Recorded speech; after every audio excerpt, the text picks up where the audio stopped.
motherfucking trailer.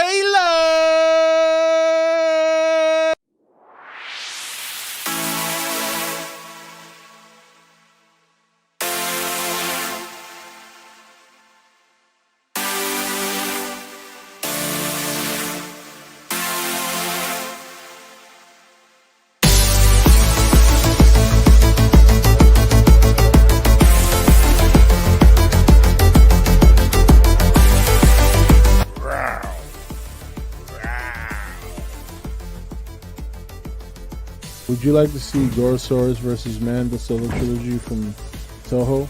No, I would not, because nobody gives a shit about those two monsters. So let's be real, honestly. With the exception of a handful of Toho monsters, a lot of them really suck.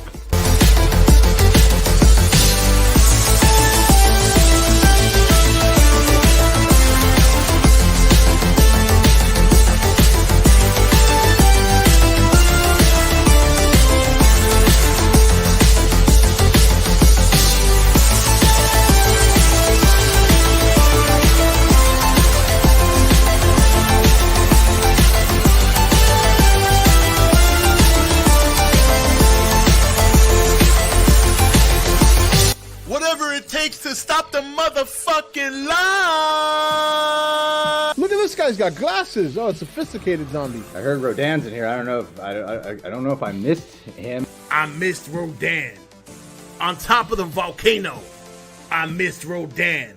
Flying over the water, I missed Rodan. He's been confirmed, established 2014, right here on ET motherfucking N. I have only ever loved one woman. And it ain't you, bitch. Poof. Bye-bye. Have a nice trip. See you next fall, because winter's coming. I figured, I thought it was pretty good. I thought I liked it. I enjoyed it. And number one is Godzilla. Godzilla?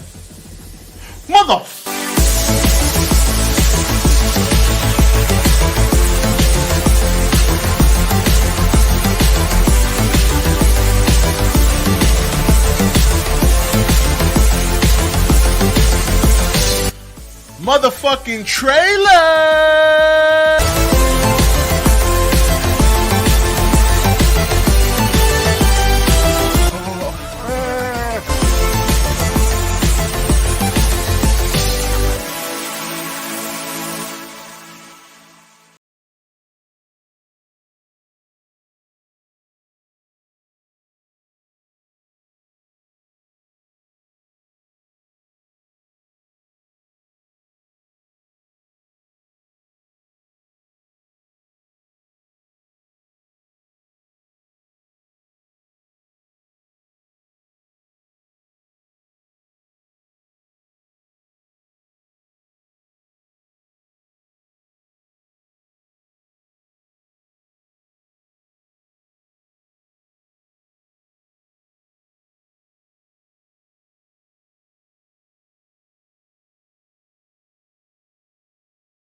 The music.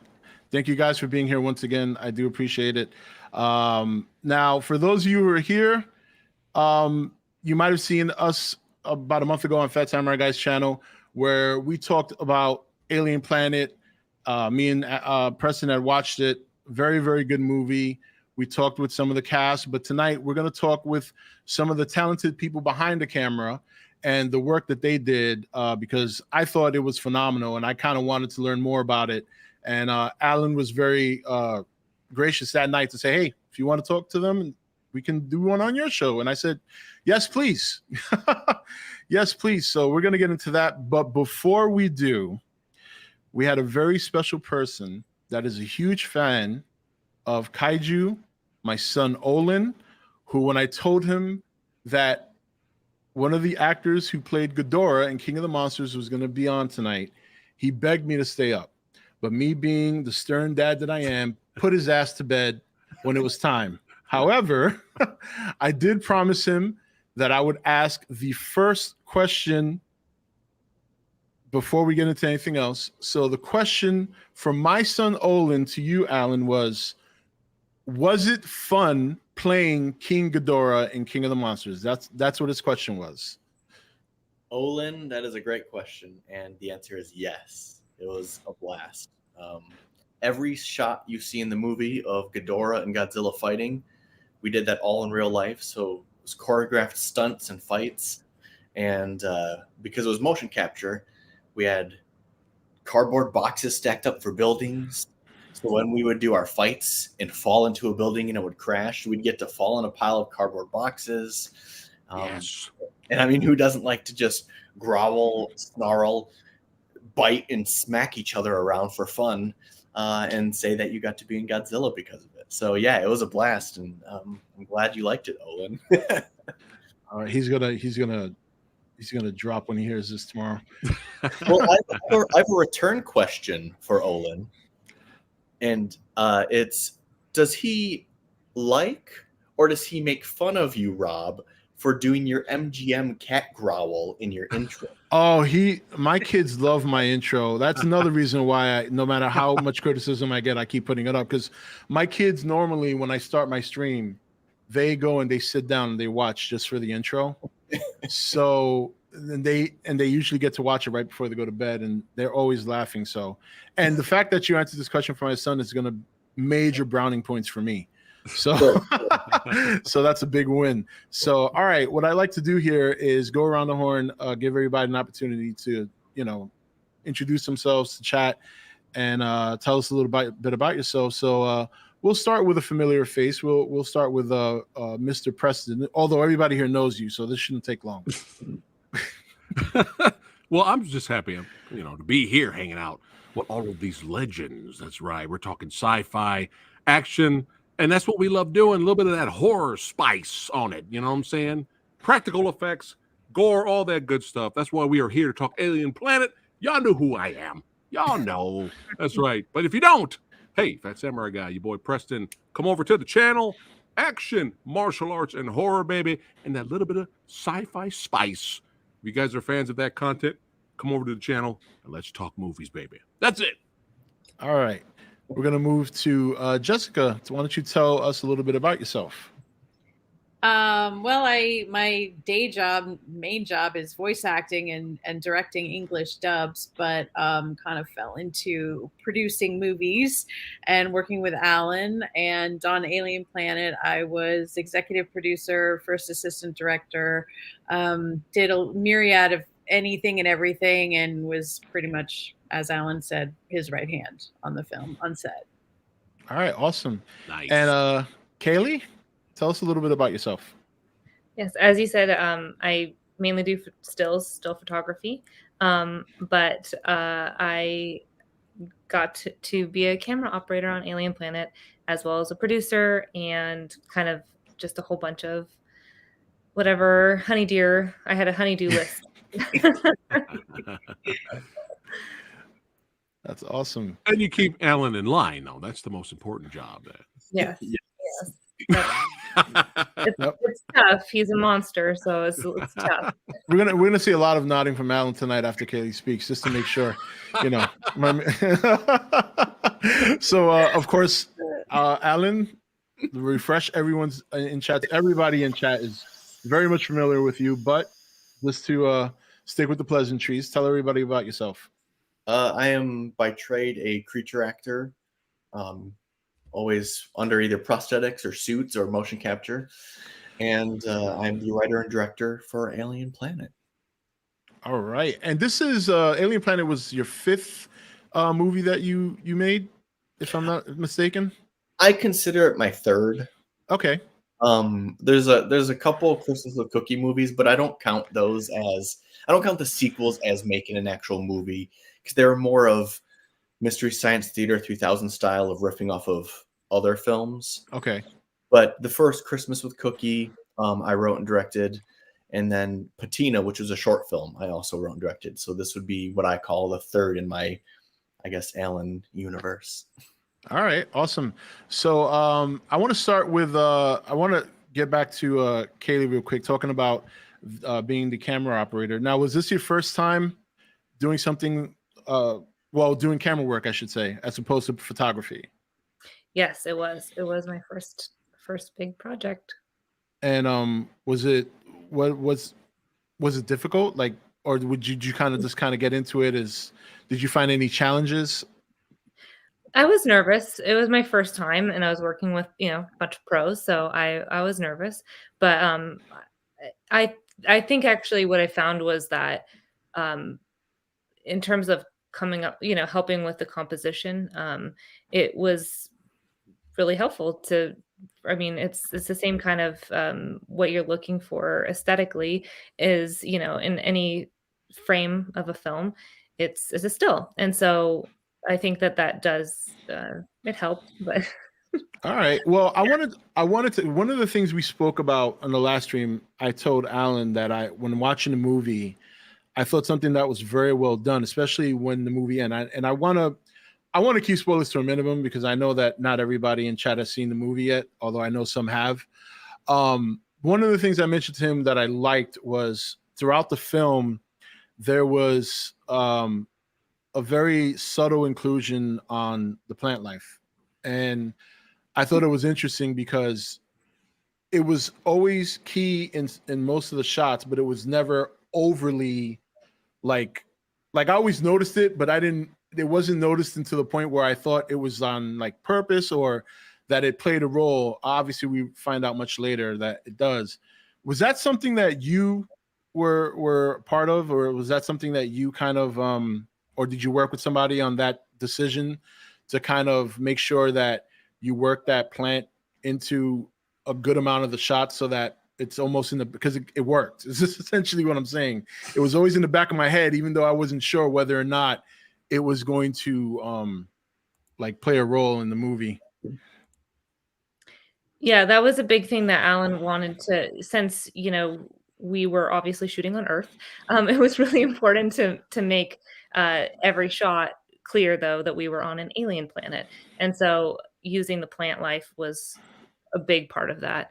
Obviously, in the spaceship, we can use other elements, but when we're out in the deserts of California, we really relied on those plants, and so being able to subtly, hopefully most of the time, and not, pretty obviously in times use those plants was, I think, important in it. That was a team effort since they were puppeteered.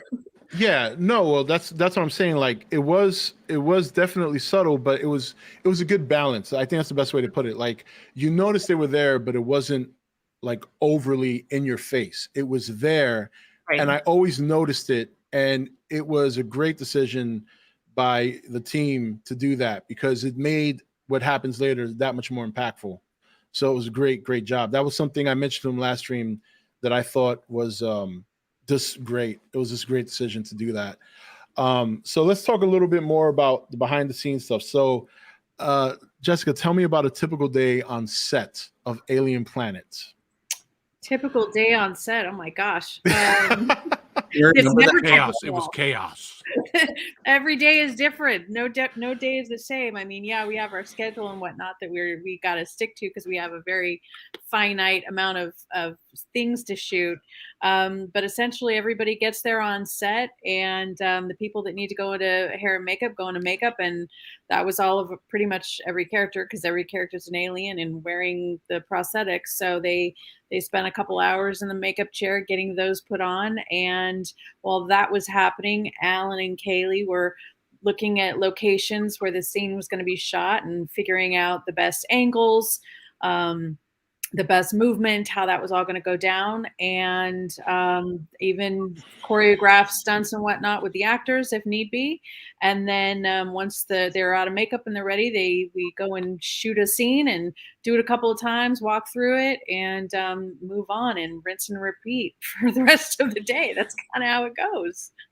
Now, Alan, we talked earlier before we went live about how you were his right hand, and you mentioned a lot of the responsibilities you had on set. So, considering, you talked about being a voice actor, and now you're kind of getting into producing. Do you see yourself kind of leaning more in one direction, or do you still have a love for voice acting over producing, or do you kind of hope to balance both? I kind of hope to balance both. I am finding myself veering away from voice acting and going more into directing voice acting and teaching dubbing specifically, which I'm all about the dub. I love directing voiceover dubs, but I also really like being on set and working with a great group of people and creating something that you get to see on the big screen. That's really, really cool. And also, you just get to meet a bunch of cool people that know their craft and really good actors, just fun to be around. Hopefully, most everybody on our set was, so that was a bonus. Yeah, I think in a perfect world, I would like to have a balance of that, because also in this day and age, we all wear multiple hats. We're all writer, producer, director, everything, so why not have it all? There you go. All right. Well, All right. I can kind of paint a picture of, for these two on set. So and this goes back to, you asked about the teamwork of a plant in the shots. So it took everybody. We had puppeteers for it. We would have the scene choreographed, so we had to know where the plant could be so the actors don't trip on it. But then Kaylee would come and she would use her keen eye of composing, the shot. And we had Randy Van Dyke and we had Matt Liel all on camera. And so depending on who was there that day, when Kaylee was there, she would do exactly what she does for her still photography. And she'd go, cool, what is most aesthetically pleasing? And she'd pick it and she'd get it and we'd choreograph the scene within that frame.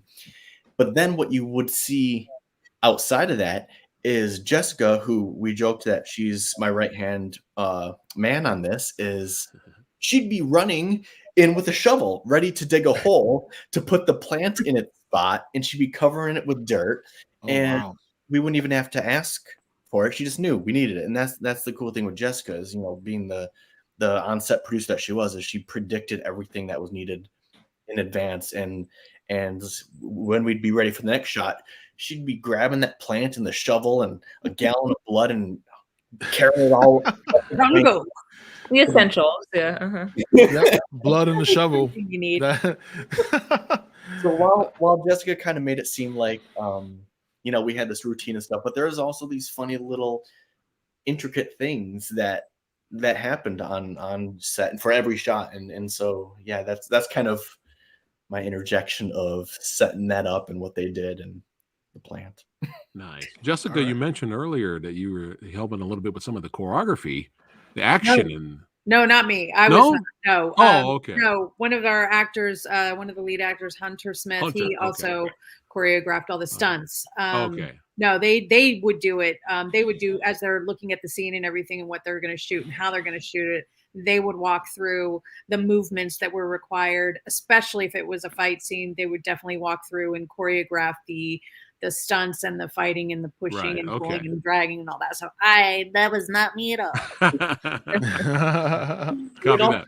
Choreograph it with camera too, so they knew where to point, where to focus, and right. capture. Most important, yeah. And that's one of my pet peeves is when the action and martial arts aren't shown in the movies. They don't know how to film the action, or the editor in post doesn't know how to edit and just screws it all up. So yeah. No complaints for the action for Alien Planet from me. Good, because I was the editor for it. That's awesome. So I want to jump back to Kaylee real quick because you were talking about how this was your first time kind of with the taking care of the camera on set. After experiencing that, is that something you want to dive further into? I mean, obviously your photography work is very, very good. So now that you've gotten a little bit of taste of this side of it, is that something you want to further explore, or you kind of just like, all right, I did this for hobby, we're good? I know, actually, I loved it. Yeah, did give me the bug. Like, oh, this is fun. This is cool. And Jess is right. I've worked on sets before, and there's that camaraderie that is you don't get when you're hiking up hills to shoot a landscape photo at 3 a.m. So for sunrises. So there's that component of teamwork that is really enjoyable, and yeah, it's really fun, and it's cool to see the entire final product, and you can point out, oh, that was mine, it's very cool. So I loved it. And Alan shot a short earlier this year, and I was a part of that too. So yeah. That's nice. So, You yeah, got the bug. You got the bug. You got the bug. All There you right. go. So that's great, Alan, because now you have guaranteed a camera person going forward. Pretty it's guaranteed. Be out of a camera operator. Yep. So Alan, how did you, again, we spoke about the movie, but I want to go into like the whole production thing. So you wrote the script, you're like, I want to make this into a movie. This is your baby. How did you get everybody together? What was the process? I know it's probably a long story. Indulge if you will, but if you have a short version, it's up to you, whichever version you want to tell. But I think it's interesting to hear how these things actually start. It doesn't matter whether it's independent or even if it's a Hollywood type thing. People never really get to hear or know the root when these things start. So I would love to hear how you got to started, brought everybody together, the whole shebang. Absolutely. So, well, we shot the movie 2 years ago, but I actually started the movie 3 years ago. When the pandemic first hit, I started writing the script because I didn't have work and I was just at home. So I dedicated 8 hours a day, 40 hours a week to the script. And I got it out, and I don't remember how long. Do you remember how long, Kaylee? It was probably a couple months. Yeah, yeah. But I had the idea conceptualized for a few years before, so I knew what I was gonna write. But I just needed to sit down, focus, do it. And then I took that script and I went out and shot a spec trailer. And we shot it in one day, a 12-hour day. We shot the spec trailer that I used on Indiegogo to raise the money.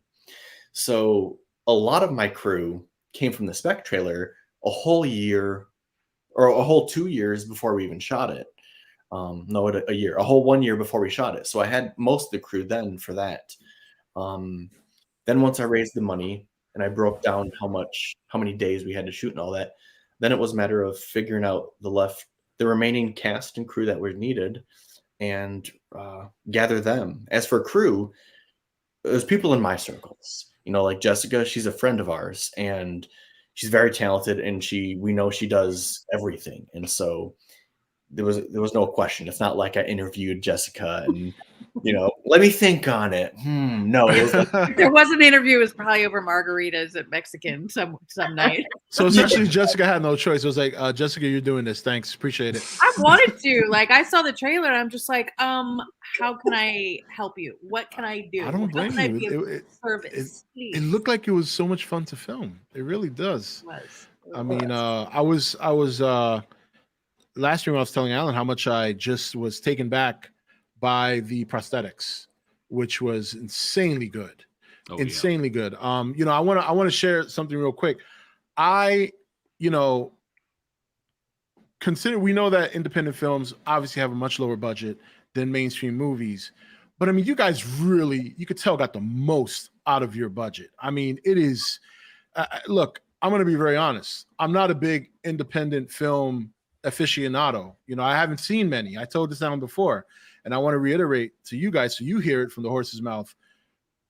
I was really, really, I have been so utterly frustrated with mainstream Hollywood movies. Yes. When I saw this movie, it was such a breath of fresh air. You could tell that the work and the passion that you guys put into this, it's all over the screen. it was, and I another thing I told Alan, he remembers the story.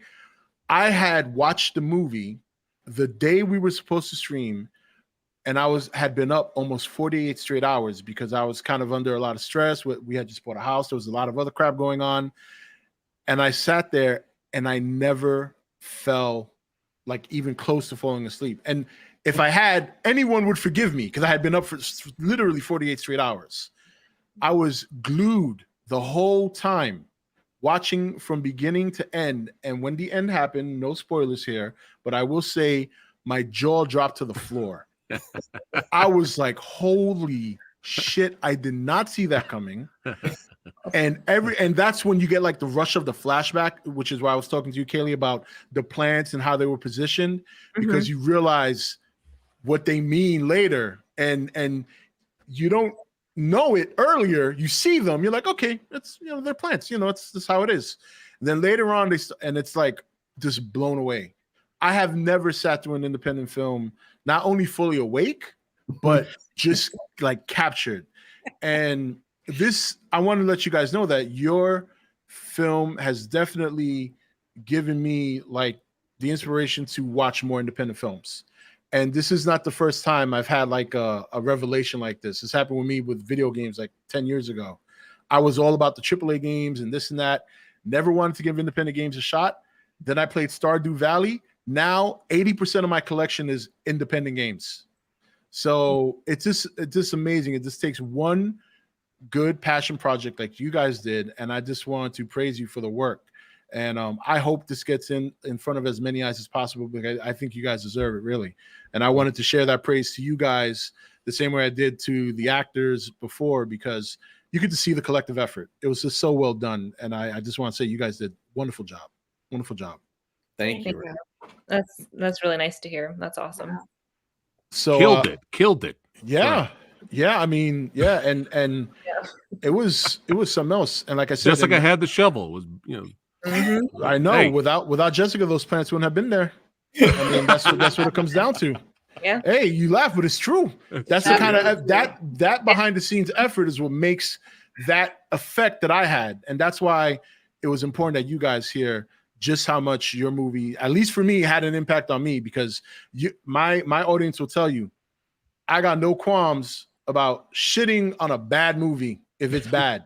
None. You know what I mean? He's pretty brutal. Yeah, I'm pretty brutal. Yeah, that's why I only have like 20,000 plus subscribers, because if I tell the truth, no, you know what I mean? Most people don't like to hear, criticism. I mean, Warner Brothers, a little guy like me, Warner Brothers would shut me down on a regular basis. They didn't even allow me to do reviews of Arrow. I used to do a review of Arrow, and they would copyright claim it, even though I showed no footage. Wow, That's terrible. And then during the Godzilla versus Kong buildup, they struck down my channel because I was just talking about like it was a movie convention they had down in Brazil. I forget what they call it. And something had leaked out of there. And everybody was talking about showing pictures. I made a video talking about it. 2 days later, strike. I had to contact Warner Brothers to tell them, hey, I didn't show anything. And they just asked me, well, please don't talk about it. I have had run-in with Warner Brothers for the full 10 years of my channel. And I am just a little thing in the corner. So believe me, even big Hollywood doesn't like little guys like me telling the truth or being very critical. But, it matters to me. It matters to my audience that I'm honest. So yeah. But I want to be with you with my first film because it's really bad, and I would love to hear you just. Okay, all right. I'll make sure. You gotta watch it. We gotta watch it. Okay, let's go. Let's do it. Maybe we'll do a watch along on the channel, and we can give live reactions. Yes, you can join me. Yes, let's do it. Yeah. All right. So tell me about the movie. What's it called? Christmas with Cookie. Oh shit! Cookie. Okay, just the title alone scares me. No, I'm just kidding. I'm just kidding, Alan. I'm just kidding. Because you know what? There's some movies that have crazy titles that still end up being extraordinarily good. But you're telling me that you think the movie was bad, and you would love to hear what I have to say. You sure, Alan? Because I feel like we're building a relationship here. I don't know. For Christmas with Cookie, my favorite reviews are the bad ones. There's one that I'll never forget. Someone did it on, it was either Amazon or Prime or something, and it said, or IMDb, and it said the children who made this movie should never be allowed to make a movie or touch a camera. They should be forced to work at Pizza Hut, but I wouldn't want to say that because that's an insult to Pizza Hut. Like it went on and on. You won't believe Alan made that movie if you saw it now, I think. Well, All right, we Christmas got to with- watch it now. It's a watch party here on the So, show.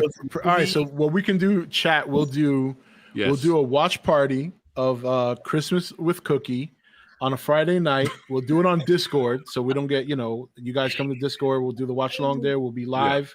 That way we don't get in trouble for showing it. I don't want you to. Perfect. Yeah. We'll do a watch along and Preston, you join up. And we will give a live reaction / review that same night. In fact, maybe we'll do it tomorrow. I know it's last minute. If you can't make it, Preston, we'll reschedule. But if you're free tomorrow, you can't do it tomorrow. All right. No. We'll do it soon. Okay. We'll get Preston in here. We'll do it soon. And I'll tell you, Christmas with Cookie was made for $1,000. Wow. It was made for $1,000. Okay. Wow. You sure you want me to do the sound? Oh yeah. All right. All right. Do I have? Okay. Before I do this, all right. This maybe I should request an autographed Ghidorah for my son before we do this. I'll send you an autographed Christmas with Cookie DVD. That too. Yeah. Now I want cookies. Yeah. All this cookie talk. I'm hungry. I have for cookies cheesecake now. in the fridge. We did a podcast recently, and Jessica and Kaylee were on it. And the podcast that we were on, they were actually really big fans of Christmas with Cookie, like extremely. They loved the movie. And they asked Alan, is there any possibility that you would do another one? And I was like, well, long answer short, no. And Jessica, with no filter, just blurted out, good answer. Okay. I forgot I was using my outside voice. Rob, I have a feeling we're gonna love the movie now. We're gonna love it now. Well, I don't want to jump the gun now. So, because if Alan is like, oh really? Yeah, I feel like he's challenging me. So I don't want to jump the gun and say I'm going to love it, because I think Alan's like, I don't know, will he? I'm like, is it funny? Is it comedy, or is it? Because sometimes cheesiness can be good. That's what I'm saying. I mean, remember, I'm into the old school Godzilla films where if you watch the Blu-rays now, you could see the wire and the rubber, and I still love it. It's fun. Yeah. So you might be surprised. I might want to give you an Oscar. Well, hold on a second. We got some comments here. Chat throughout the whole stream. Chat has been putting out there that they're excited about Alien Planet. We got Hardzilla 85 here. He said he's going to watch it tonight. Yes. And he told some other people about it as well. Rob, I don't know if you want to highlight that comment. If not, we can keep on going. But if I see any others, I'll let you guys know. But throughout the stream, chat's been chiming in. And if anybody who watches it on streaming, if you guys like it and you want to see the making of it, the Blu-ray has all the special features of making ofs and behind the scenes and stuff. Mm-hmm. Nice. Omni Blast, she says she's going to be watching it this weekend. Looking forward to it. There you go. We have some more there. Yeah. Awesome. Thank you guys for the support. Love a director with a sense of humor. That's right. Yes, it's so important, Alan. You don't realize. It's an awesome thing. Christmas with Cookie is Godzilla versus Kong tier. Yes. So Vanisher's seen it already. Vanisher, he said it's up there with cheese is sometimes good from Sean 99 down there. There you go. Yep. So I'm excited. Yeah, it's gonna be fun. So as long as as long as we're still friends after. So watch the trailer first, and you'll know exactly what you're getting into. Okay. No, Rob. No, we're going in blind. Actually, want to go in blind? We're going in blind. Don't watch the trailer. We are going in blind. Okay. Don't watch the trailer. The best thing about Christmas with Cookie, in my opinion, is the rap that is the end credits. There's a rap? Oh yeah. You mean like hip hop, like Hip hop, hooray! I like rap. Yeah, if you've ever seen Leprechaun, it's like Lep in the Hood. It's Up to no good. Oh. Let's go. No more. No, All right, no here's more the question. spoilers. No more spoilers. Here's the question: who rapped it? I'm down.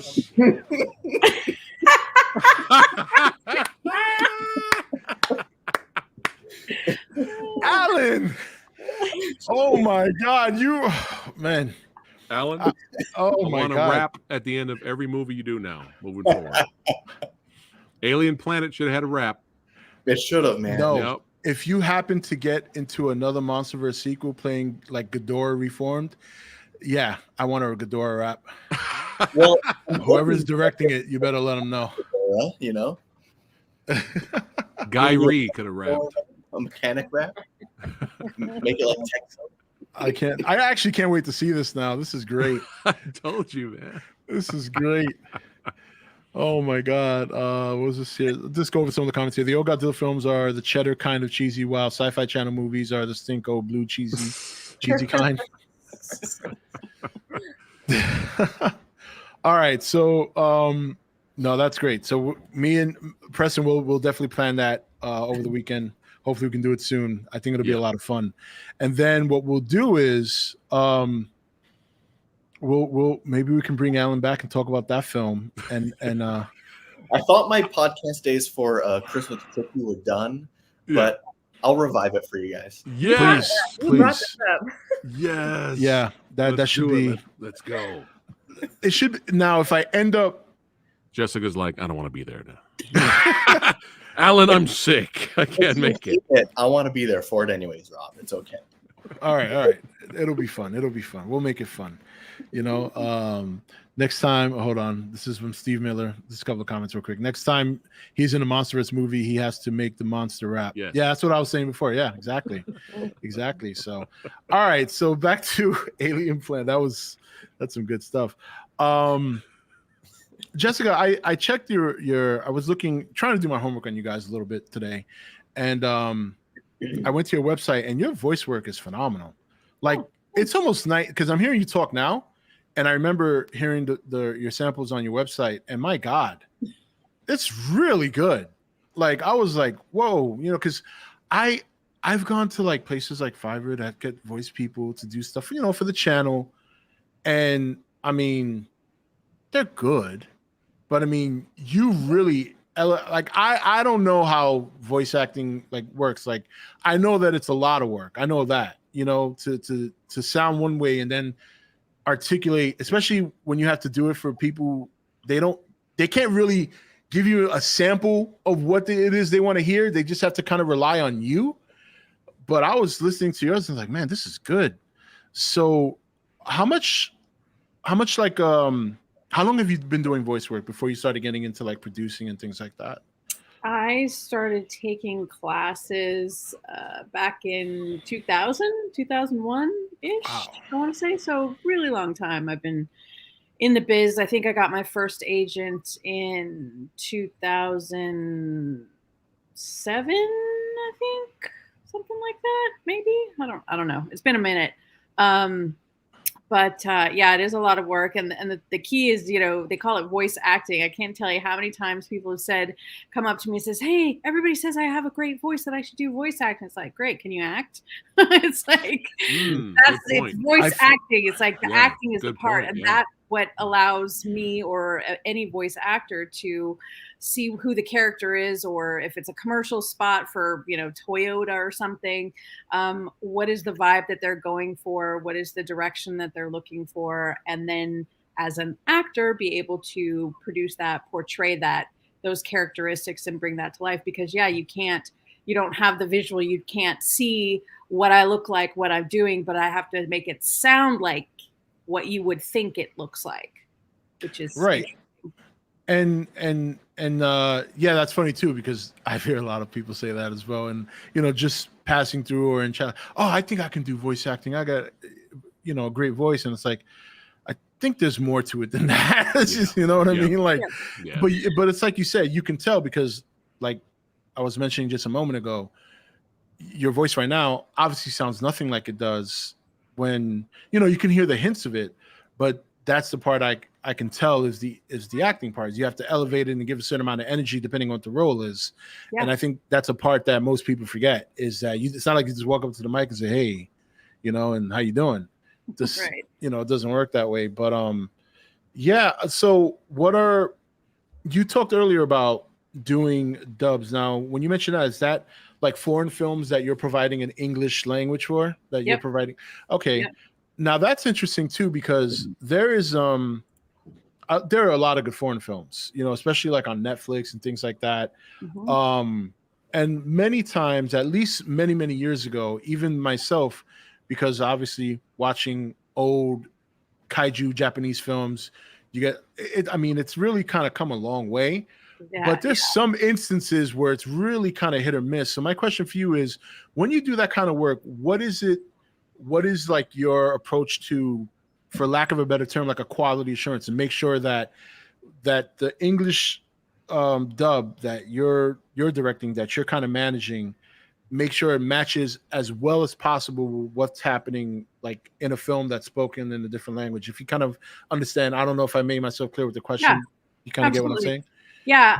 Let me give you a little bit of foundation of dubbing. Is so when Netflix or studios like Netflix or Disney or Hulu or whatever, they go out and they buy a foreign film or a foreign series, they get it translated into English, and then they hire an adapter that goes and kind of readjusts the language, stretches it out, makes it match the lip flaps that you see on screen. And I've done that as well. It's called adapting. And then once that's done, then we can go in the studio, have the actors read the lines. It's basically like karaoke, if you think about it. There's just a scroll that goes along the screen that has their lines, and they read it, act it. But we watch the scene first. They see what's going on. They can read what's happening. They understand what's going on and who they are, who they're talking to, so they have a pretty good idea of what they need to reproduce, because essentially that's kind of all dubbing is, or a lot of dubbing is, just reproducing what you see on screen, or at least make it look like it's going to match what you see on screen. So when I'm listening to the actors, I'm listening for what they're saying on the scroll makes sense, that it doesn't sound clunky or too wordy, or that there's enough words, or that there's too many words. Maybe we take some out, and so I have to rewrite stuff on the fly. So I'm listening for that it makes sense. And then also watching as we play it back, after we've done a take, watching the mouths and seeing if, they end on a closed mouth and the word that they're saying ends on a closed mouth and not an open mouth. So it looks all funky. Wow. So it's a lot. It's a lot that goes into Holy shit. Yeah. I never knew that. All of it. That must be be Wow. hours upon hours of It does, just yeah. Like a 30, I think, like just to adapt a 30-minute show could take like someone 3 to 4 days. That is insane. Wow. I have a Like an 8-hour day. whole new appreciation for that now. I never knew that it got that deep. Oh yeah. And it's interesting too, because I've heard a lot of times too, people they don't like dubs, which that's great. It's not for everybody, but they get really bent out of shape when they watch a dub and they say the acting's terrible. That's a horrible actor. It's like, slow your roll. It might not be the actor's fault. Maybe they were directed that way. And then again, it might not be the director's fault. Maybe they got the direction or edict to go a certain vein by the studio, by the network. So there's a lot of layers. And I'm sure that also, depending on the language, that plays a big role too. Yeah. Definitely. Like some languages I'm sure are much more difficult to kind of match up with than others. So yeah, and a lot of times jokes don't translate. It's like, what's funny in their language? Like, how do we make this work? How does that correlate? How does that sound funny? So yeah, their language definitely plays a part in it. Got a good question there by Stephen Miller, Rob. Yeah, I was just going to highlight that. Thanks. Okay. Yeah. So Stephen Miller asked, and guys, don't be afraid to ask questions. We'll get to them here. How can one try to get into voice acting? Steve wants to know. I would say Google voice acting classes, depending on where you're at. That would be my first order of business, and see what pops up, and find a reputable place to go learn how to voice act, because it is different than on-camera acting or stage acting, because it is only acting with your voice, because we don't see anything. So you have to learn all the tips and tricks of how to act with just your voice and nothing else. So Google it. Yeah. I mean, that's I would love to try and get into it, but I have a lisp. This would be an epic fail. And then any movie, unless there's like a specific role for somebody with a lisp, then I'm there. But You got a good voice, There are. Rob. There are. You got a good voice, Rob. Well, thank you, Preston. That's But very, I'm that's- screwed because what Jessica said. I'm screwed because I got a great voice, but I can't act. So yeah. there goes my voice Then acting. you're at. See? That's the part. Yeah, that's the part. The Damn acting it. part too. So it's yeah. Damn it, Jim. So I want to kind of bounce back to Kaylee here because obviously we spoke to Jessica and asked her about how she got started. Photography.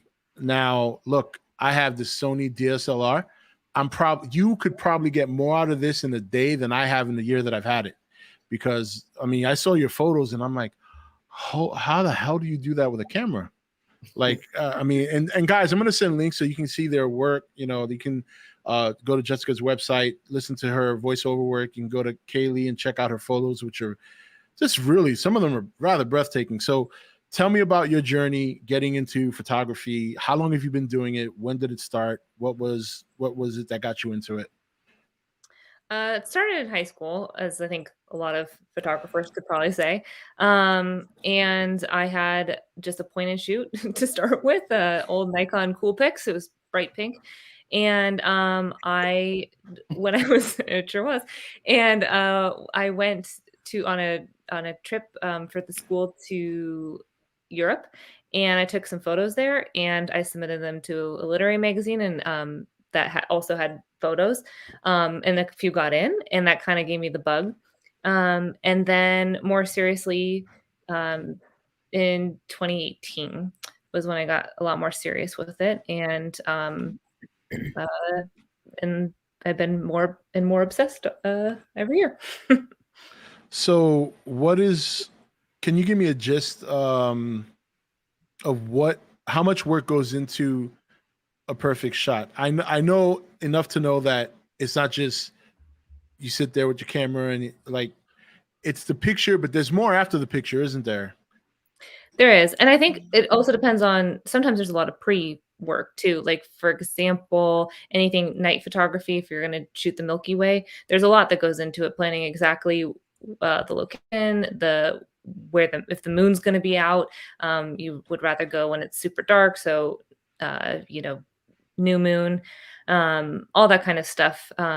Then, getting to the location, finding, using the app that'll show you the future night sky so you can find exactly the composition that you're going to want when it's dark and you can't tell. So sometimes there is a lot of pre-planning that goes into it.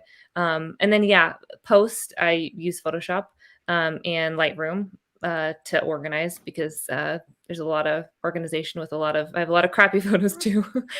So you have to organize and sort through and go from there.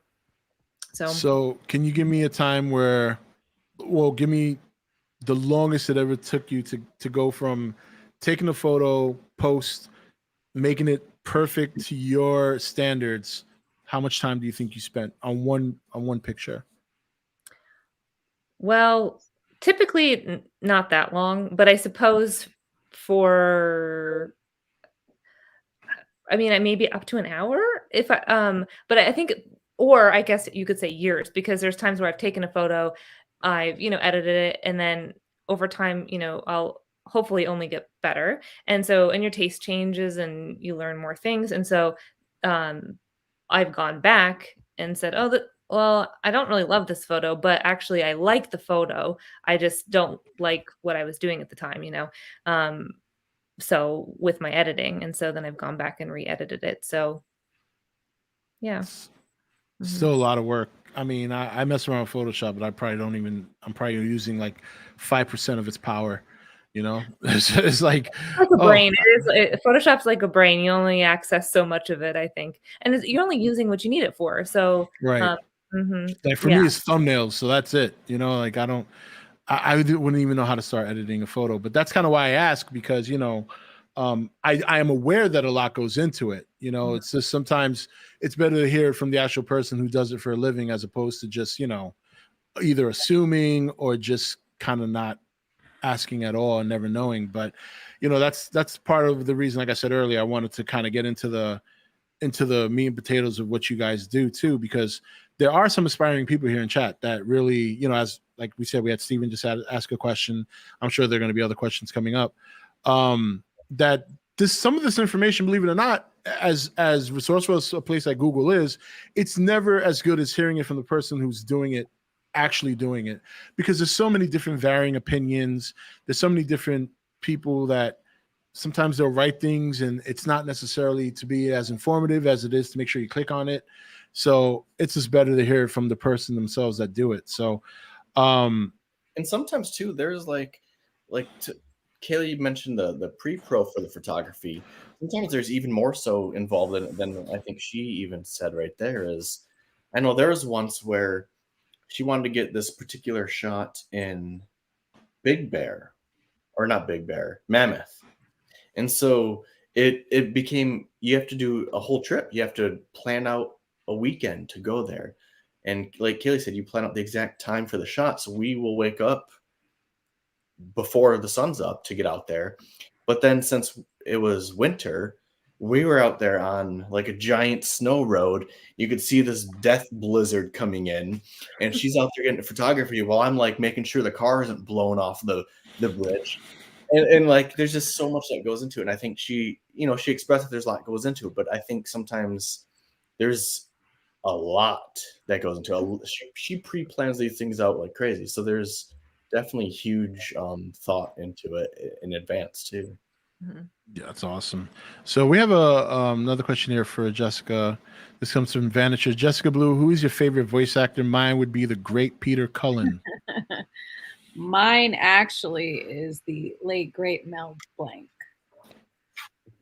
voice of Bugs Bunny, like all the every one of those cartoons. Although I think Warner Brothers, yeah, all of them. Mel Blanc. Warner Brothers. Yeah. My rival. Sorry.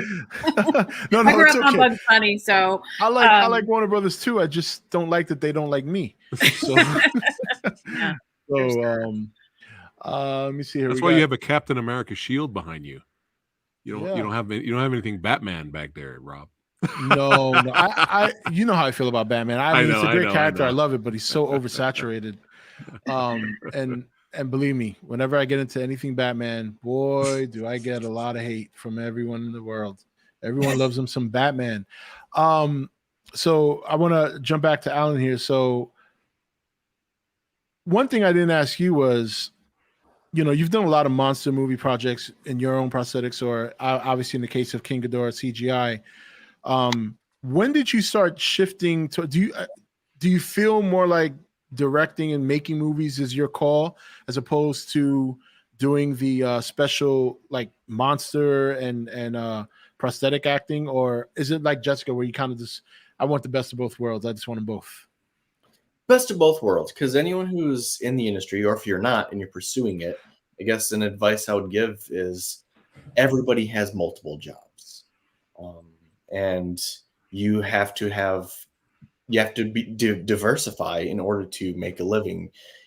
Jessica, she'll do voice acting, she'll do dubbing, directing, producing, and that's like 5 jobs that she can do all within the world. And, I'll do creature acting, directing, but then also I'm a television editor as well. So all within the storytelling category, I have different branches that I go out into, to pay for life, basically. And voice acting. And I have by Jessica before. I have done dubbing for her Netflix films, which are a lot of fun. The thing about Jessica and me. Here we go. Here we go. So I don't think I've ever done a dubbing for her where she's not on the other side of the glass laughing at me. I'll be in there performing, trying to match the words and the performance, and I just see her slowly covering her face with the computer monitor so that I don't see her laughing at me. You don't know what's going on in the control booth. You don't know anything. That's not even about you. Come on. That is funny. Well, yeah, and you did, obviously, for those of you who don't know that I've watched the movie, Alan also did the voice of Geary, right? And that was very good, actually.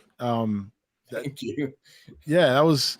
I had no idea when I found out it was you. I was pretty surprised, to be honest. You know, because it's just completely again this an example of the best voice actors don't sound like they do every day when they're just kind of going about their business. You know, you can't tell that they're doing these voices. I think in my opinion that's a sign of a good voice actor. Well, So Guy Ritchie was like a dream for me. I've always wanted to voice like a critter, a gremlin, a ghoulie, like those type of films that those puppet monsters always have similar kind of type yeah, voice. there it is. That's good. And so I've That's always awesome. wanted to do it. So this was kind of like my chance where I'm like, well, I'm in charge. I'm the end all be all say for every decision in this movie. I'm Guy Ritchie's voice. No one can tell me no. Yeah, and the best part is that throughout the movie, even though Guy Ritchie was making those little noises, he would fit in a couple of words, key words here and there, which I thought was just hilarious. And just to share, this is not a big spoiler, but you know, it's just a scene I got to share because it's just fucking hilarious. There's a scene where one of the main characters, Locke, is trying to convince Guy Ritchie to help her, and Guy Ritchie's there like, and then just screams out, "No!" and just out of nowhere, and it was just hilarious. I thought it was just really funny. So that was that was obviously improvised, right? You just kind of threw that out there, or you kind of had an idea. I want to say no somehow, some way. Well, I did know that Guy Ritchie would say certain words because she speaks with Brochit all the time, and Right. they live together in Kameen, and they have this history of, all Kameen families have Peach in their homes, but it also goes back to kind of like critters and gremlins. Yes. Like Love critters. Gizmo will say, "Wah, wah, wah," but then Billy. Yes, know? that's true. Yeah. That's true. Very good point. The gremlin Spike, they just growl, but then there's one time where he's like, Gizmo caca. Oh, that's my favorite line. Oh my god, that's They funny. do. That's my. Those type of characters, they'll give one-off little lines to show that they actually speak stuff. But as for the decision of when and where, it's interesting because there's, the script had it plotted out, the performance and the character had it plotted out, but also Nahia, who puppeteered it, she gave me a reference when I would watch it. What she did with the mouth, it was just like dubbing with Jessica's. You have to, anytime the mouth opens, there's got to be a sound coming out of there, and it has to match the duration, the length, the tone, the aggression of the puppeting. It's just got to match it. So Nahia gave me the skeleton structure to follow for it. So there's a lot of moving parts of what's involved in bringing, I guess, the decision to life. Well, it worked perfectly because that part is funny, and it's funny you mentioned the Gizmo line because that was always one of the things I laughed at most when watching Gremlins. When Spike, like if Spike's running behind the tree, and you just hear him whisper, "Caca." It's like it's just little things like that are just hilarious. So yeah, Samurai, I feel like I've been kind of like monopolizing all the time here to ask questions. Oh no, you're good to go, man. You're good to go. Keep on rocking and rolling. Yeah, You've asked all the questions I wanted to ask, so we're good. Yeah, I'm a question like horror. Like I just like seriously, like I was so interested in learning more behind the scenes stuff because when you watch a Hollywood film, you know what you're getting. It's like CGI up the ass. You know what I mean? It's like, yeah, I know CGI because I took it in college. So I know, and I know there's a lot of work that goes into it. Trust me, that's why I'm not a CGI artist. You know what I mean? Just because I took it in school doesn't mean I was good at it. We got a good question from Steven. All right, yeah, let's Stephen pull this Miller, up real a pretty quick. good question before we wrap it up. After watching the movie yourselves, what do you guys think that you could have done better or improved? That's a very good question. We'll start with we'll go from Alan down to Kaylee and then Jessica. Oh man. Well, see, mine is such a long answer because since I have been with the movie for so long, wrote it and edited. When you edit a movie, you see it a million times, and the fine every frame. You have to decide every frame, every shot, and even the audio. You have to, you do the Foley and sound design. It's months and months of it. So I could nitpick to death the things. I could put out a special edition if I ever wanted, but I don't know. And overall, Kaylee, I don't know. Jessica, do you guys know? Is there something I've said before that I wish I May would not have? be anything. You guys, you guys were like, it's perfection, and that's it. I think if we had more shoot days, we would have been able. I think there's some things that we had to pick and choose. There's things you had to leave out from the script, things that had to be reworked. I think that the more time you have, I guess the more choices you have, or I guess the more choices you don't have to make, I suppose. But I think maybe just having more shoot days, which again is just a budget issue, but I think that probably would encompass a lot, because I think it's sort of vague, but that would, I think, have allowed for certain things we may have had to say, yeah, we got to move on. That's what I would say for sure. Yeah, good call. Is because Kaylee said there's stuff in the script I had to cut out. After raising the money, I did a script breakdown, and we were allowed 12 principal photography days of shooting. We had 14 days, but 12 principal. And so I had to kill, I think it was close to 20 or 30 pages from the script and rework vital information into other scenes and kind of rearrange it a bit. But those scenes would have been awesome to shoot. And the ending was also originally a lot bigger, and I would love to have made it bigger and crazier. Expand on it a little bit. But it would have taken more days. And so I think, right. Good, Kaylee, that's what I would have done. That was going to be my answer too. If we had more days, I think we could have spent more time just doing even better or doing more or different. I don't know. I think just having the luxury of additional time would have allowed us to keep the creative juices flowing and play a little bit more. But unfortunately, budget is budget, and you got to work with what you got. So there you go. Well, like I said, you guys did a really good job with whatever it is you had. So, and hey, there can always be a sequel, right, Alan? Huh? There sure could. I mean, there's plenty of planets in the galaxy. Yeah, plenty of aliens to cast me and Rob as, Alan. So you can kill us off in the movie. That's our dream. We have a dream. Hey, look, you saw my intro, so I'm down to do crazy shit. So if you just ever need that crazy fat dude remember we spoke about this on the last stream, that my dream was to be in a Godzilla movie, just being the fat dude walking down the block with a pizza, turning around slowly as Godzilla's about to step on me. I'm good with that. I can live with that's my moment. Why Godzilla? Don't you want to be sticking by Ghidorah? Oh, that's a good point. That's a good point. I should be. I have no comment to that. I'll put you guys in. Stump me. I'll put you both in the remake for Christmas with Cookie. Yes. Okay. They can sing the rap, the new rap version. Yes. Oh boy. Let's do it. Hey, I'm from the Bronx. That's where rap was born. So I'll spit the bars for you. Be careful what you wish for. I know. Well, I gotta see the lines first. I can't. I got a reputation to uphold. And I'll just be the hype. While Rob raps, I'll just be the hype man. I'll just stand there like this. Sunglasses. You could beatbox. Yeah, the beatbox got to go old school. She's right. Points for Jessica. Big old clock, big chain. There you go. Yep, yes. Big chain. So there you go. Show us. Can you blow him up, Rob? Blow up Alan? Yeah. Let me do that. Right represent real music. Real music. Solo layout. There we go. Yeah, Beastie Boys, baby. Yep. Yeah. What you want? Yeah, that's right. I mean, that's old school. Real music. The best.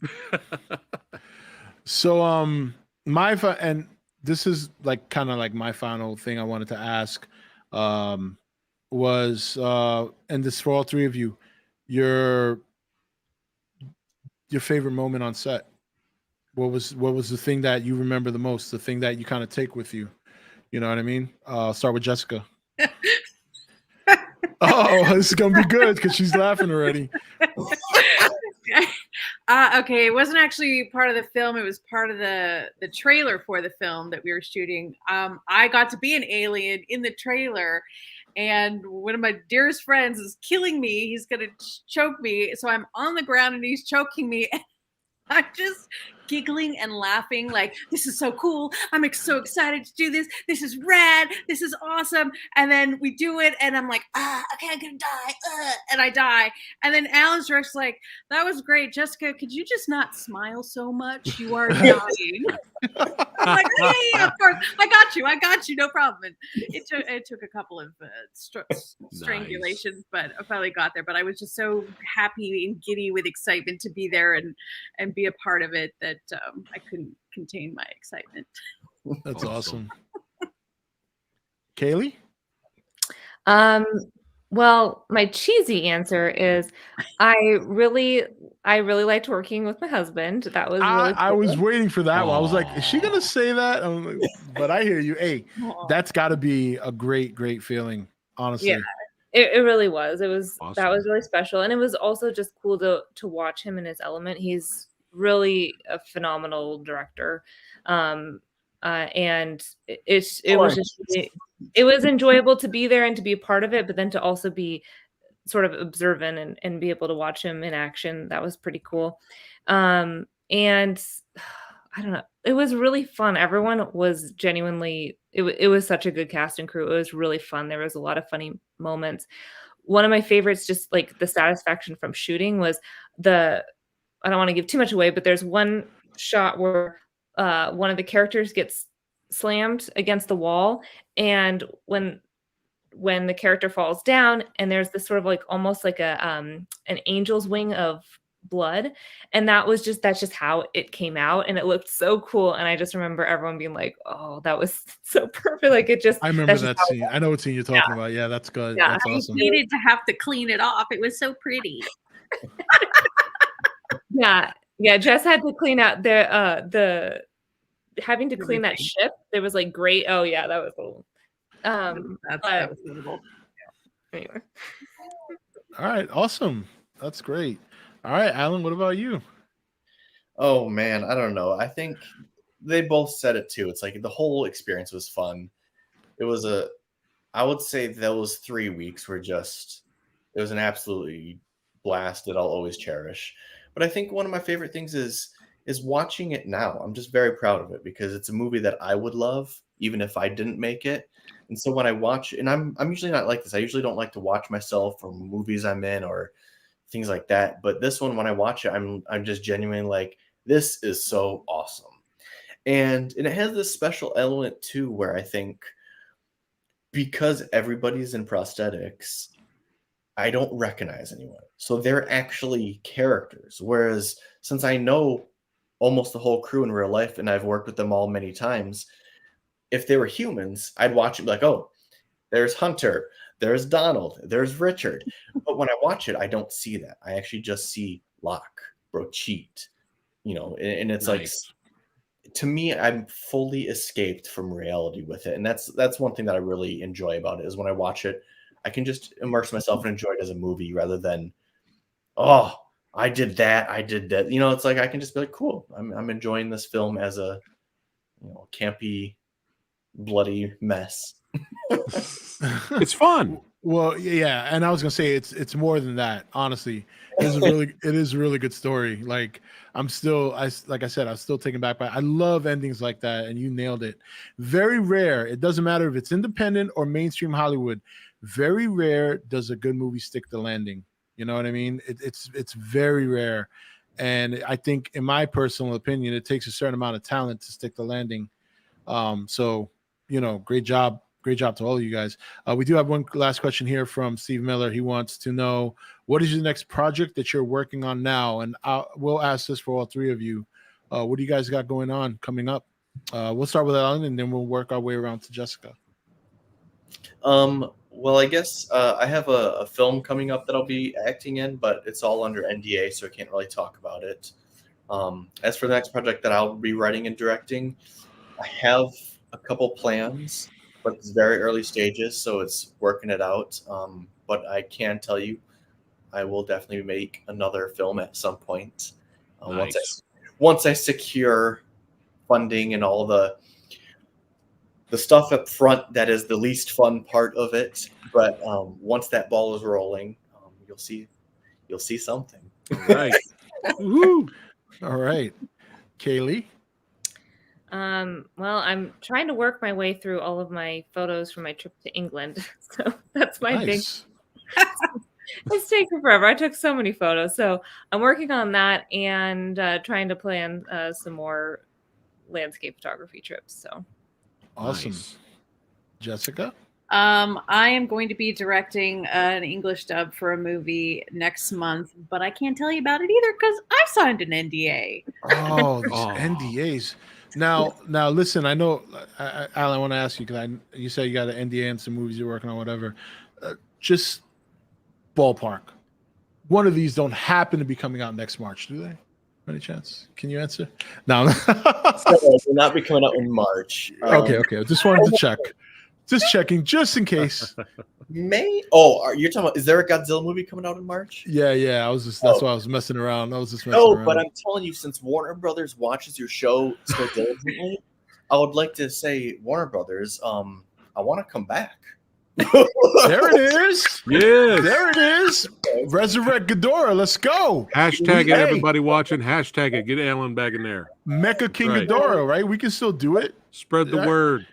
Yeah, spread the word. Yeah, we firmly believe, and chat will tell you that there is like an intern at Warner Brothers that distinct assignment is to watch my channel whenever I do video or live content, because they're always on my ass. You know, Hi, Warner Brothers.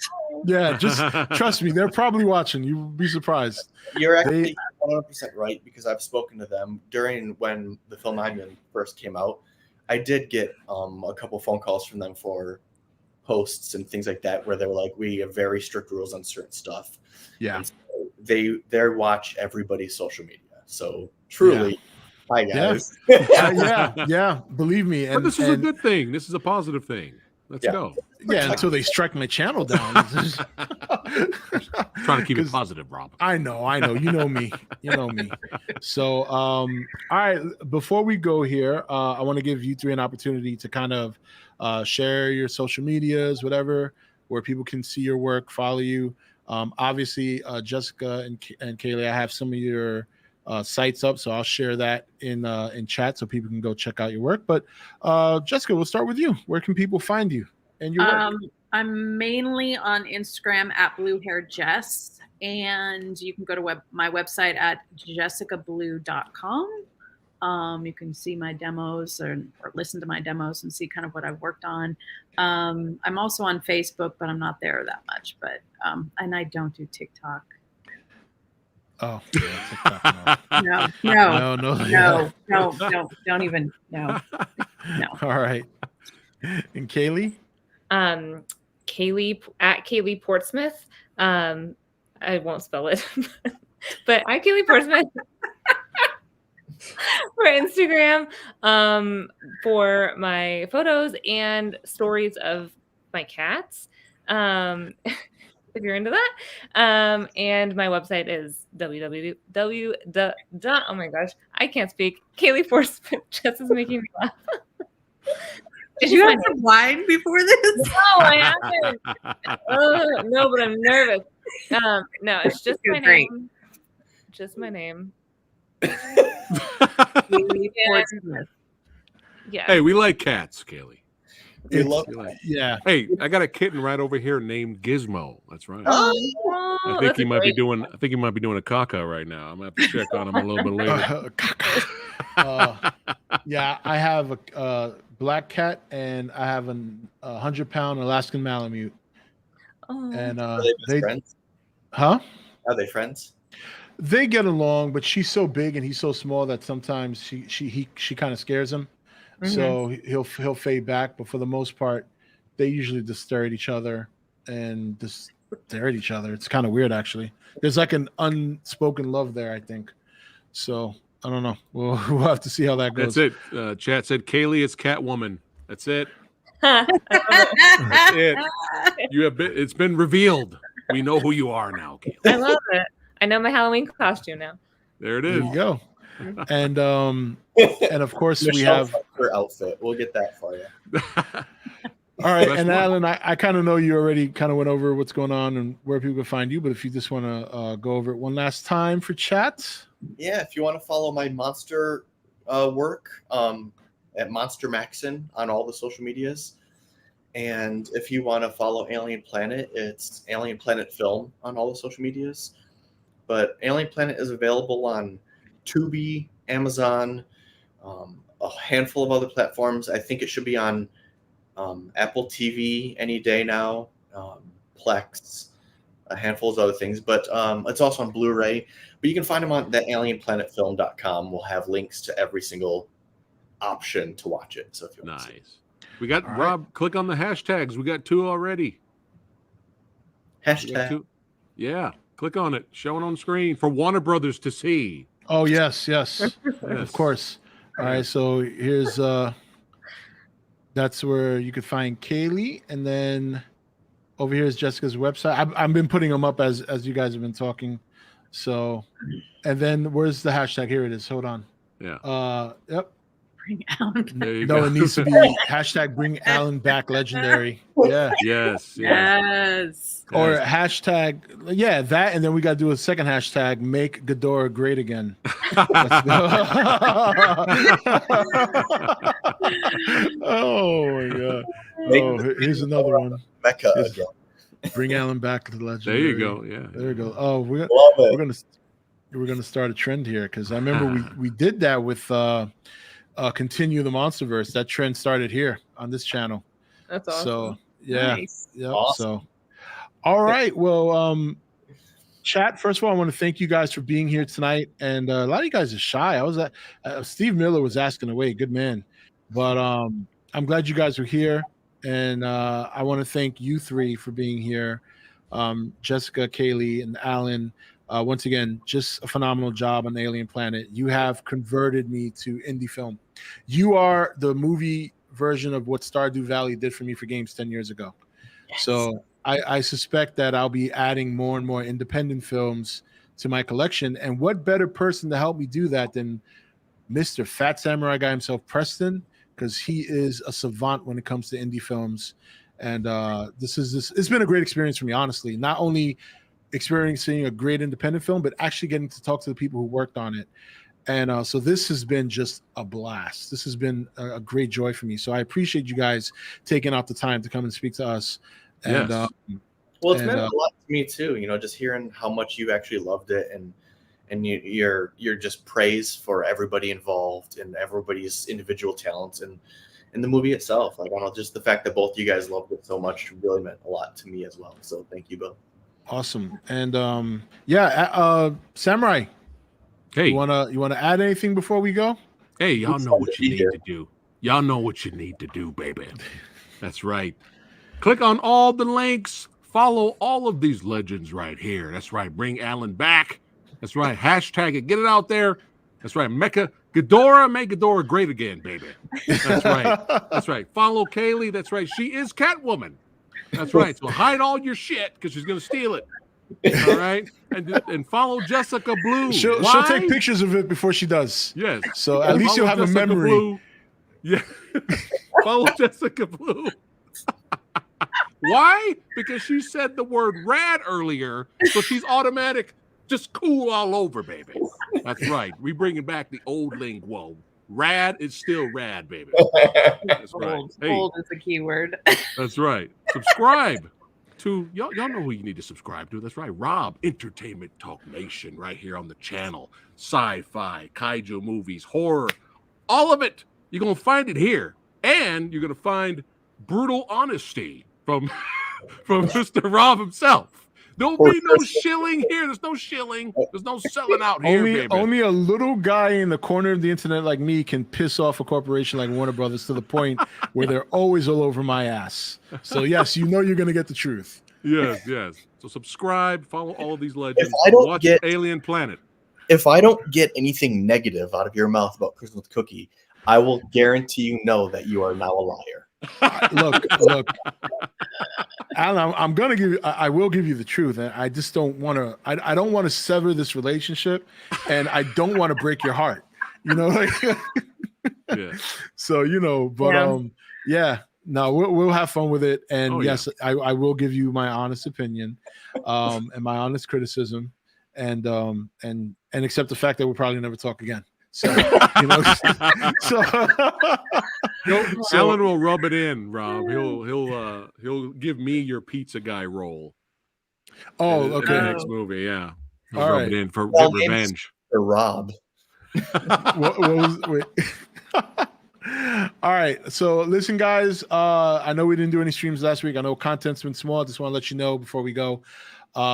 You guys know there's a lot of stuff going on. We got the house move coming, but once the house is erected and we move in, or I probably shouldn't have used that word, but anyway, and we're moved in, that's right around the time where we have our 10-year anniversary here on the channel, which is in December.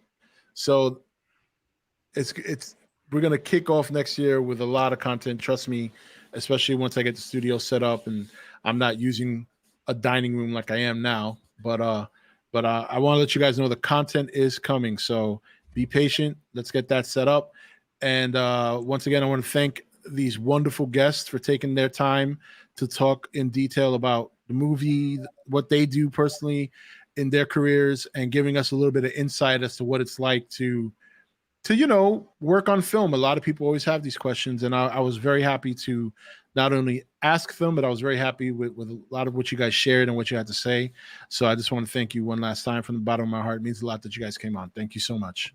You're very welcome. Welcome. Thank you. And check out Alien Planet. Why? Because it's rad. Yes, Yeah. very, very good movie. It's rad, like super rad, like 85 rad. 1985 rad, like those. No, not a joke. All right, guys, have a great night. Thank you for coming, and I'll see you guys tomorrow night. We'll be back on our regular stream schedule, 8 p.m. Eastern Standard Time. Be here. We'll talk a little bit more about Alien Planet. We'll talk about more entertainment. We'll talk about how Hollywood continues to fuck up, and that we should more invest our time into indie film. All right, have a good night, guys. Take it easy. Bye, everyone.